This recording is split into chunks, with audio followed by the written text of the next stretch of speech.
नमस्कार दोस्तों, आज आप लोग एक ऐसे वीडियो को देख रहे हो जो कि आप अगर YouTube पर ऐसा वीडियो खोजते हो ना तो बहुत ही कम मात्रा में ऐसा आप लोगों को वीडियो मिलेगा। मतलब कि दोस्तों ये है कि एग्ज़ाम से पहले ही आप लोगों को पता चल जाएगा इस वीडियो में कि कौन सा क्वेश्चन आपका आपदा प्रबंधन से आएगा। जैसे कि दोस्तों स्क्रीन पर देख सकते हैं, एक ही क्वेश्चन को 3 बार, 4 बार, 5 बार पूछा जाता है। तो दोस्तों ये पूरा आपका आपदा प्रबंधन का क्वेश्चन है और मैं आपको कंप्लीट इस वीडियो में बता देता हूँ क्योंकि कोई ऐसा क्वेश्चन नहीं है जो एक बार पूछा गया है। यही क्वेश्चन बार बार रिपीट करके पूछता है, चाहे 2 बार क्यों ना पूछा गया हो, चाहे वो इसी क्वेश्चन को 10 बार क्यों ना पूछे, वही क्वेश्चन रिपीट करके पूछता है। तो फिक्स हो गया है कि यही पूछेगा, तो अच्छे से आप लोगों को याद करना है, ठीक है ना। तो चलिए मैं वीडियो स्टार्ट करता हूँ और आपको बताना स्टार्ट करता हूँ। सब लोग याद कर लीजिए और सभी लोग इस वीडियो को पहले लाइक कर देना मेरे दोस्त, सभी लोग इस वीडियो को लाइक कर देना, ठीक है। यहाँ पर आप लोग देख सकते हैं दोस्तों, पहला नंबर क्वेश्चन है सुदूर संवेदी उपग्रह, जिसको इंग्लिश में बोला जाता है रिमोट सेंसिंग उपग्रह का उपयोग होता है। तो दोस्तों इसका सही जवाब हो जाएगा सी नंबर, संसाधनों की खोज के लिए सुदूर संवेदी उपग्रह का उपयोग करते हैं। तो पहला का आंसर सी नंबर मिल जाएगा। दूसरा नंबर क्वेश्चन है मानव जनित आपदा है, जो दोस्तों मानव के द्वारा संभव होता है आपदा, उसे मानव जनित आपदा कहते हैं।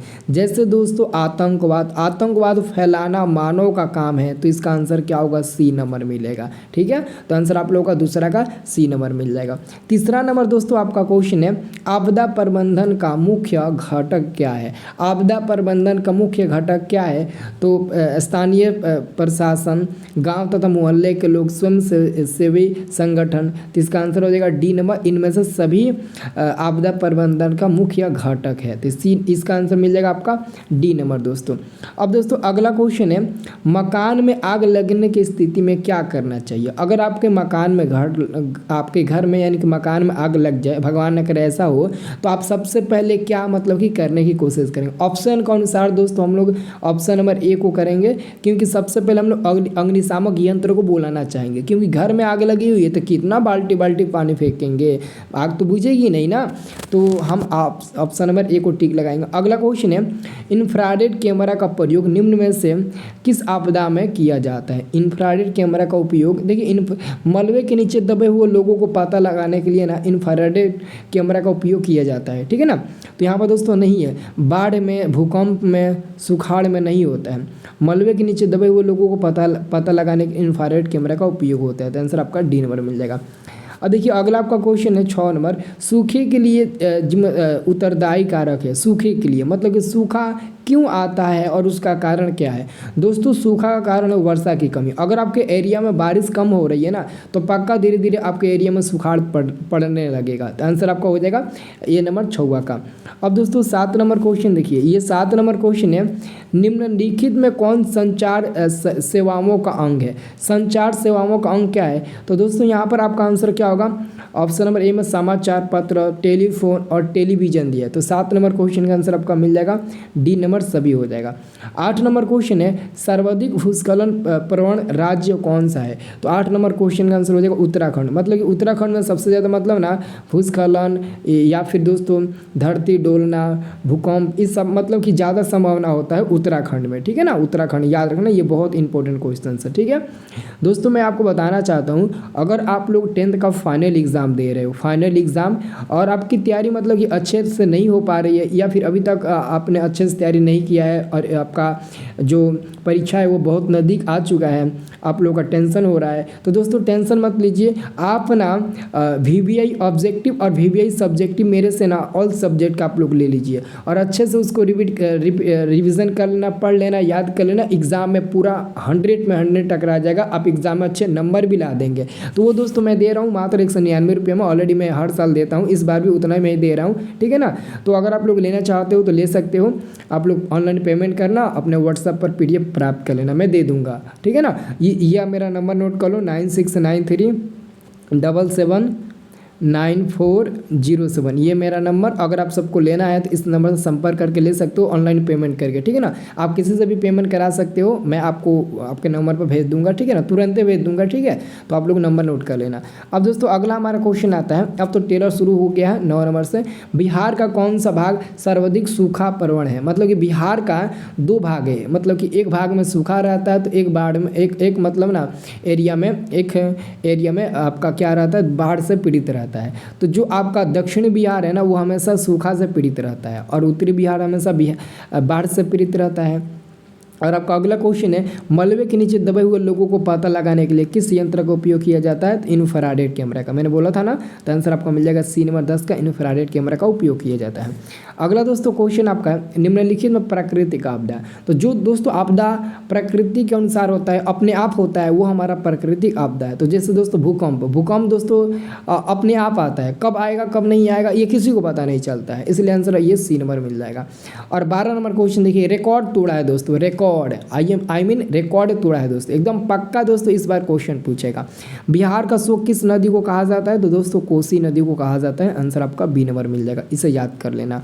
अगला क्वेश्चन आपका है दोस्तों 13 नंबर, सुखाड़ क्या है? तो सुखाड़ भी दोस्तों अपने आप आती है, किस एरिया में कब बारिश नहीं होगा, कब क्या हो जाएगा कोई नहीं जानता है। तो ये भी आपका क्या है? तो ये भी आपका सुखाड़ क्या है? तो आपदा है। क्या है दोस्तों? आपदा है, ठीक है ना। लेकिन कौन सी आपदा है?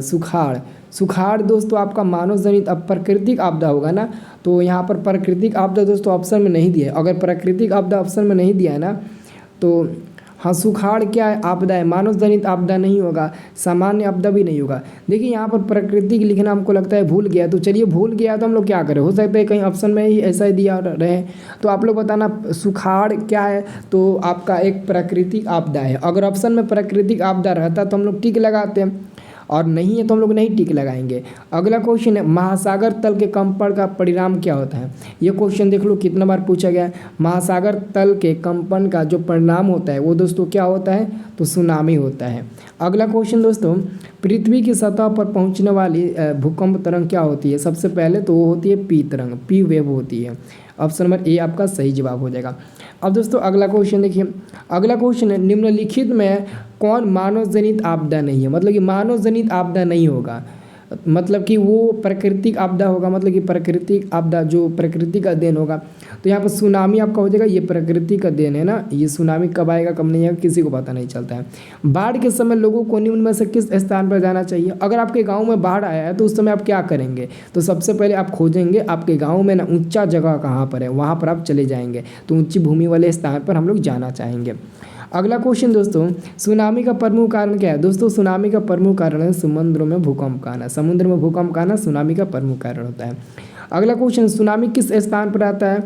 तो समुद्र में आता है। और ये देखिए 14, 18, 19, 21 और एकदम यही क्वेश्चन एकदम हूबहू 18 नंबर भी है, 15, 18 आपका 20। देख लो कितना क्वेश्चन ये इंपॉर्टेंट है सब। मैं आपको कहता नहीं हूँ कि एग्जाम से पहले ही मैं आपको बता देता हूँ। ये देखो, संचार का सबसे लोकप्रिय साधन क्या है? तो दोस्तों इस समय ना वर्तमान समय में मोबाइल फ़ोन है, यही आपका उत्तर हो जाएगा। पहले आपका सार्वजनिक टेलीफोन था, लेकिन अब मोबाइल फ़ोन होगा। ऑप्शन नंबर आपका देख लीजिए यहाँ पर बी नंबर हो जाएगा। ये देख लो एकदम खच क्वेश्चन एग्जाम में पूछते रहता है।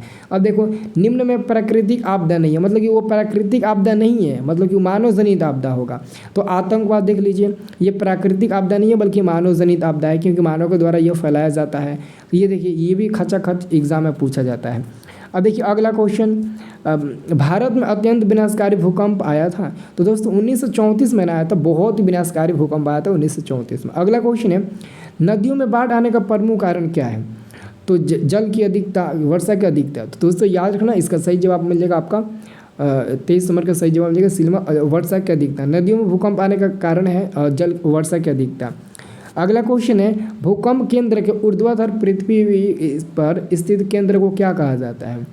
तो अधिक केंद्र कहा जाता है दोस्तों। ऑप्शन नंबर आपका बी नंबर सही जवाब हो जाएगा। ऑप्शन नंबर आपका बी नंबर सही जवाब हो जाएगा, ठीक है ना। सब लोग याद रखना, आंसर क्या हो जाएगा आपका बी नंबर बिल्कुल सही जवाब हो जाएगा। अब दोस्तों यहाँ पर आप लोग देख सकते हो ना अगला क्वेश्चन, ये क्वेश्चन, भूकंप संभावित क्षेत्रों में भवनों की आकृति कैसी होनी चाहिए? तो आयताकार होना चाहिए, ठीक है ना। यानी कि अगर जिस एरिया में ज़्यादा भूकंप आता हो ना, उस एरिया में आप अपने घरों को ना आयत के रूप में बनाइए। आयत मतलब कि ऐसे, मतलब कि चरकुट्ठा में बनाइए, चरकुट्ठा समझ तो हो ना, उसके आप आकार में आप मकान को बनाइए। और अगला क्वेश्चन आपका है, बाढ़ क्या है? तो दोस्तों देखो यहाँ पर बाढ़ है ना, तो बाढ़ आपका प्राकृतिक प्राकृतिक आपदा है, क्योंकि ये भी प्रकृति का ही देन है, प्रकृति का ही खेल है, तो आपका प्राकृतिक आपदा होगा। वैसे ही सुखाड़ भी प्राकृतिक होगा। बाढ़ से सबसे अधिक हानि होती है, तो बाढ़ से दोस्तों फसल भी बर्बाद होते हैं, भवन भी ढह जाते हैं, पशु पक्षियों को भी बर्बादी होती है। तो आंसर आपका डी नंबर मिल जाएगा। सूखा किस प्रकार का आपदा है? तो देखो मैंने बोला था ना, वहाँ पर भी सूखा था। देखो इस समय दिया ना, इधर ऑप्शन नंबर ए में सूखा आपका एक प्राकृतिक आपदा है, तो ठीक लगा दो प्राकृतिक आपदा पर। और अगला क्वेश्चन है, इनमें से मानव जनित आपदा। देखिए मानव जनित आपदा ये आतंकवाद है, महामारी भी दोस्तों है, और सांप्रदायिक दंगे, ये सब आपका मानव जनित आपदा है। ठीक है। अगला क्वेश्चन, बिहार का कौन सा क्षेत्र बाढ़ग्रस्त है? तो देख लीजिए उत्तरी बिहार बाढ़ग्रस्त है, दक्षिण बिहार क्या है? तो सूखा प्रवण आपका है। ठीक है, तो याद रखना। अब दोस्तों अगला क्वेश्चन भी देखिए, अगला क्वेश्चन आपका है 26 दिसंबर 2004 को विश्व के किस हिस्से में भयंकर सुनामी आया था? वो आया था दोस्तों बंगाल की खाड़ी में। याद है ना दोस्तों, बंगाल की खाड़ी में पूरे विश्व में 26 दिसंबर 2004 को ना सबसे भयानक सुनामी आया था। कृषि सुखाड़ होता है, तो देखिए कृषि में मतलब जो खेती करने वाले किसान होते हैं ना, उनके खेतों में सुखाड़ कब होता है और क्यों होता है? तो दोस्तों इसका एक ही रीज़न है, वो है जल के अभाव के कारण। ठीक है ना। अगला क्वेश्चन आपका है, देखिए यहाँ पर मानव शरीर में आग लगने की स्थिति में जले हुए स्थान पर प्राथमिक उपचार करना चाहिए। यानी कि दोस्तों अगर आपका शरीर जल रहा हो या फिर आपके सामने वाले व्यक्ति का शरीर जल रहा हो, तो उस समय आप सबसे पहले क्या करेंगे? क्या ठंडा पानी डालेंगे, गर्म पानी डालेंगे, या फिर अस्पताल पहुंचाना चाहेंगे, या फिर इनमें से कोई नहीं? तो बहुत लोग कहेंगे सर जी अस्पताल पहुंचाना चाहेंगे। अरे मेरे दोस्त, उस व्यक्ति का शरीर जल रहा है ना, तो पहले उसके ऊपर ठंडा पानी फेंको कि जल्दी से आग बुझ जाए, क्योंकि मकान में थोड़ी ना आग लगा हुआ है कि आप इतना जल्दी नहीं बुझा सकते हैं। एक व्यक्ति के ऊपर आग लगा हुआ है, तो उस व्यक्ति को आप पानी डालकर आग बुझा सकते हो। तो सबसे पहले यही आप काम करेंगे, और प्राथमिक उपचार पूछा है तो यही होगा। 34 नंबर क्वेश्चन है, निम्न में कौन मानव जनित आपदा नहीं है? तो मानव जनित आपदा नहीं है ना, तो सांप्रदायिक दंगे है, रेल दुर्घटना, ये भी है मानव जनित आपदा। ये डी नंबर वाला हो जाएगा। नहीं दिया है तो डी नंबर पर टिक लगा दीजिए। ठीक है। अब दोस्तों अगला क्वेश्चन देखिए, अगला क्वेश्चन आपका 35 नंबर है। सुखाड़ क्या है? तो सुखाड़ का कारण क्या होता है? जल का अभाव। जल का अभाव होता है ना, सुखाड़ का कारण होता है दोस्तों जल का अभाव। ओके। अगला क्वेश्चन आपका है, ये तो हो गया ना, मिट्टी की नमी का अभाव नहीं, जल का अभाव होता है। अगला क्वेश्चन, बाढ़ का प्रमुख कारण क्या है? बाढ़ का दोस्तों प्रमुख कारण है, बाढ़ का जो प्रमुख कारण होता है ना, वो क्या होता है? देखिए एक क्वेश्चन दोस्तों पूछा गया था, एक क्वेश्चन अभी दोस्तों आप लोगों से पूछा गया था ना, कि मतलब कि एक क्वेश्चन आप लोगों से पूछा गया, वो क्वेश्चन दोस्तों था आपका कि नदियों में बाढ़ आने का कारण। देखो दोस्तों, अगर नदियों में बाढ़ आने का कारण पूछेगा तो वर्षा की अधिकता बताना है। लेकिन अगर पूछेगा बाढ़ का कारण क्या हो सकता है, केवल बाढ़ का, तो जल की अधिकता, वर्षा की अधिकता, नदी की तली में अवसाद का निक्षेपण। इसका आंसर सभी होगा। ठीक है, इस सिचुएशन में सभी आंसर देना। अगला क्वेश्चन है, सुनामी प्रभावित क्षेत्र में मकानों का निर्माण कहाँ करना चाहिए? समुद्र तट से दूर और ऊंची स्थानों पर। आंसर आपका बी नंबर हो जाएगा। अब देखिए दोस्तों अगला क्वेश्चन है, गुजरात का कक्ष प्रदेश किस भूकंपीय पेटी में है दोस्तों? तो जोन 5, जोन 1, जोन 3 या फिर जोन 4। तो 38 नंबर क्वेश्चन का सही जवाब हो जाएगा जोन 5 में। अगला क्वेश्चन है, सर्वाधिक बाढ़ प्रभावित देश कौन सा है दोस्तों? वह दोस्तों आपका पाकिस्तान, बांग्लादेश, भूटान। बांग्लादेश में सबसे ज़्यादा बाढ़ आता है ना जी, तो बांग्लादेश आपका आंसर हो जाएगा इनमें से चारों ऑप्शन में से। अगला क्वेश्चन आपका है, संसाधनों की खोज एवं प्रबंधन के लिए किस उपग्रह का प्रयोग किया जाता है? तो देख लो, सुदूर संवेदी उपग्रह का प्रयोग किया जाता है। और इसी क्वेश्चन को फर्स्ट नंबर में पूछा गया था कि बताइए कि सुदूर संवेदी उपग्रह का उपयोग किस लिए किया जाता है? तो संसाधनों की खोज के लिए। तो वो क्वेश्चन दोस्तों 2021 में पूछा था, और यही क्वेश्चन उल्टा करके 2022 में पूछ दिया। तो दोस्तों ये क्वेश्चन है, पलटवार कभी भी कर सकता है मेरे दोस्त। ठीक है ना। तो इतना ही क्वेश्चन था, बस इतना ही आपको याद ही करना है, तो आप आराम से 15 से 20 मार्क्स पा सकते हैं। ठीक है ना। तो अच्छे से याद कर लेना। ओके, सभी लोग अच्छे से याद कर लेना।